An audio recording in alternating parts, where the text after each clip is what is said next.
कहा गया है जो जगत के प्रकाश में आता है, राम के प्रकाश में आता है, उसका कल्याण हो जाता है। भगवान राम के संरक्षण में जो गया है ना, जो भगवान श्री कृष्ण के चरण में पहुंच गया है, आप सबों के जैसा वो व्यक्ति कभी दुखी नहीं हो सकता, कभी दुखी नहीं हो सकता। तो भगवान क्या है? सुखमय, सुखदायिनी भगवान का नाम है। और भगवान के शरण में जो जाता है ना, उसको वही बन जाता है। इसलिए कहा जाता है पारस परस उधात स्वाहाय।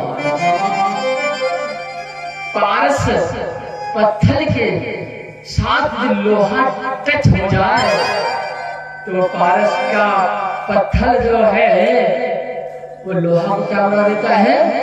सोना।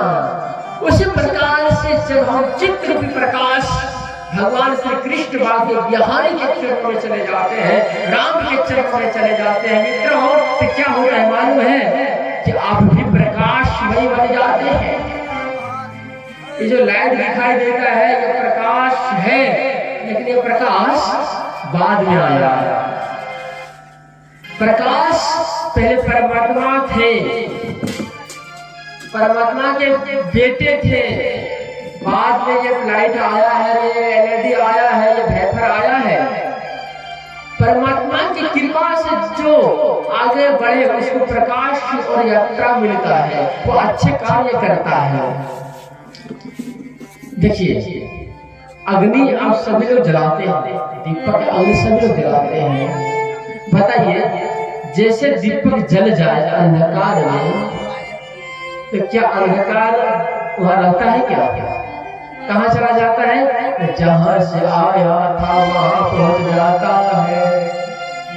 उसी प्रकार ये हमारी जिंदगी और परमात्मा के मिलन है। जैसे हम परमात्मा के संरक्षण में जाते हैं, हमारे किए गए पाप, हमारे किए गए अंधकार सारा नाश हो जाता है और हम क्या होते हैं? जगत के प्रकाशक राम, हम भगवान की तरफ प्रकाशमय बन जाते हैं। इसीलिए इसको चित्र रूपी प्रकाश कहा गया है, प्रकाश कहा गया है। और ये प्रकाश मित्रों, जलती हुई आग में यदि लोहा को डाल दिया जाए तो लोहा क्या बन जाता है? बताओ, आग बन जाता है ना, छूओगे तो जल जाओगे। उसी प्रकार परमात्मा के संरक्षण में जो आता है और जो उस भक्त को सताता है वो व्यक्ति जल जाता है, वो व्यक्ति जल जाता है, उसका विनाश हो जाता है।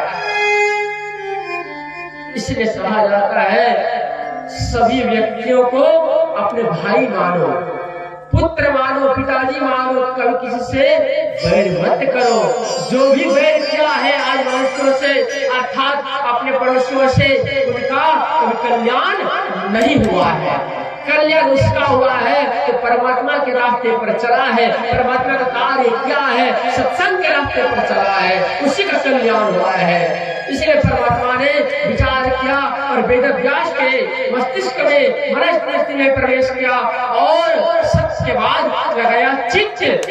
वेद जो सत्य को धारण करता है उसके अंदर चित्त मतलब प्रकाश प्रवेश कर जाता है। आप और हम चाहे तो वही प्रकाश की परमात्मा के संग मिला करके अपने आप को धन्य बना लेंगे, धन्य बना लेंगे। यह है सत्संग की प्राप्ति, है शक्ति। अच्छा बताइए, हम सबों का जन्म किस लिए हुआ है मालूम है? हम सबों का जन्म केवल सत्कर्म करने के लिए हुआ है, भजन करने के लिए हुआ है। दूसरा कार्य करने के लिए नहीं हुआ है। ऐसा हमारे भागवत शास्त्र के प्रथम स्कंध में लिखा हुआ है कि मनुष्य का जन्म केवल सत्कर्म करने के लिए हुआ है। एक बार की बात है, एक भगत मां के गर्भ में 6 महीने का था, तो भगत को थोड़ा दर्द होने लगा मां के गर्भ में। तो भगत ने क्या किया? भगवान विष्णु का आवाहन किया कि संताकारं भुजगशयनं पद्मनाभं सुरेशं विश्वाधारं गगनसदृशं कि हे भगवान शांताकारम, सब प्रसन्न करने वाला, गंगे में रहने वाला, विष्णु के चरणों में मैं नमन करता हूँ। आप मुझे दर्शन दो और मुझे इस दुखालय से बाहर निकालो, इस नरक से बाहर निकालो। अच्छा, ये नरक की बात आप सब लोग सुनते हैं, मालूम है ससुरा नरक क्या है? शास्त्रों में ऐसा लिखा गया, मैं नहीं कहता कि ससुरा नरक है। शास्त्रों के अनुसार से, भागवत के अनुसार से माँ का गर्भ ससुरा नरक कहा गया है। जो दर्द माँ के प्यार बच्चों को होता है, दर्द दुनिया में कभी नहीं होता है। जब 6 महीने का बच्चा था, उसे दर्द होने लगा, उसने भगवान विष्णु को याद किया कि हे भगवान विष्णु, आप कहाँ हैं? जल्दी से आए, मुझे दर्शन दे और दर्शन दे करके इस माँ के गर्भ से बाहर निकालो, इस जगत पर ले चलो।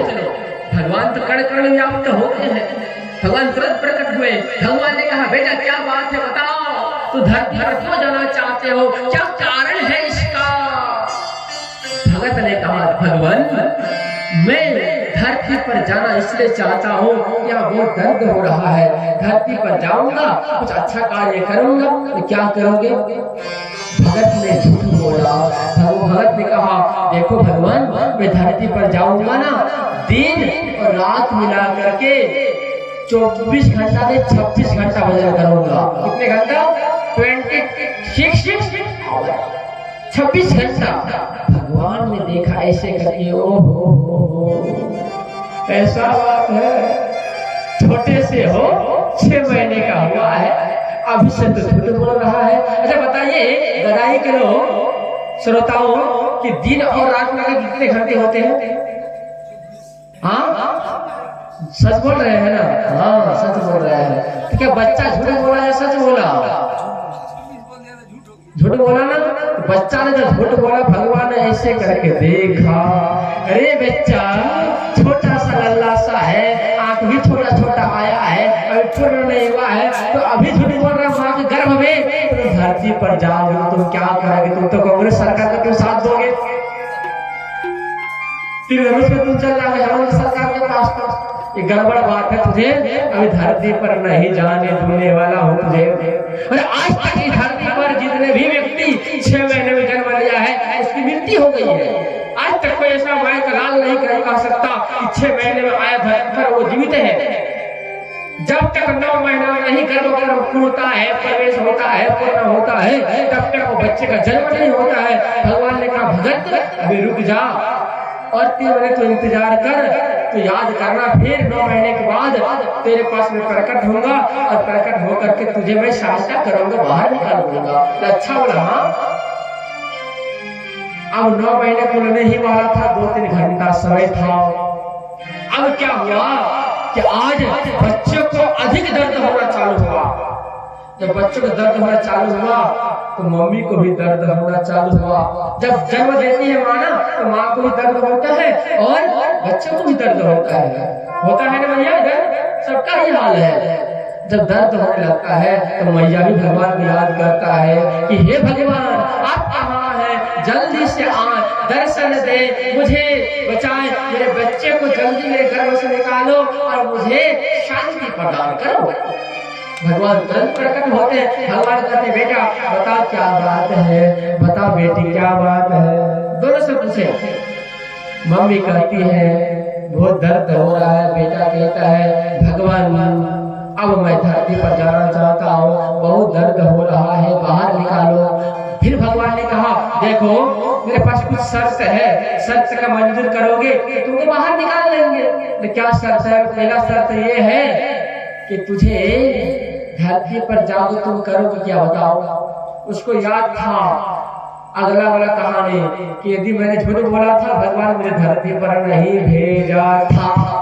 उसने कहा मैं फिर झूठ बोलूं तो भगवान मुझे धरती पर नहीं भेजा था। थोड़ा ज्ञान उसको आ गया था, थोड़ा एक जगह गिनती से आ गया था, गणित समझ में आ गया था। उसने कहा देखो भगवान, मैं धरती पर जाऊंगा ना, दिन और रात मिला के 24 घंटा होता है, मुझे मालूम हो गया है, लेकिन धरती पर जाऊंगा, मैं संकल्प लेता हूँ, मैं वचन देता हूँ, कृष्ण वचन करो, मैं वचन देता हूँ कि भगवान मैं धरती पर जाऊंगा, 24 घंटा भजन करूंगा, भोजन नहीं करूंगा। क्या कहा कि धरती पर जाएंगे